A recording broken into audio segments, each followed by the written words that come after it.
Hello guys, আসসালামু আলাইকুম।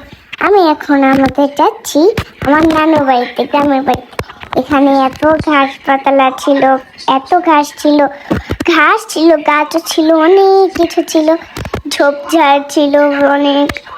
কিন্তু আজকের দিনটা অনেক মজাই ছিল। কিন্তু আজকে নদী ছিল, ওখানে অনেক কিছু ছিল, আমাদের পিঠেই বসেছিল, ওদের সাথে গল্প করেছি। কিন্তু বলতে গেলে এখানে আমি এত মজা করেছি। আমাদের গ্রামের বাড়িতে মজা করবো না, কিন্তু আমার আম্মু আমাকে বাসা থেকে বেরি হতে দেয় না। কি বলবো, আমাকে বেরি হতে দেয় না। আমার আপুর স্কুলে গিয়েছিলাম, দেখে কি যে করছিল, আমার তো একটু পরপর চোখ টিপে দিতেছিল। কিন্তু আজকে আমরা ফেরিঘাট পার হয়েছিলাম, ফেরিঘাট, জল আর জল, ওখানে কিছু একটা ভেসে যাচ্ছিল, কিন্তু ওটা আমরা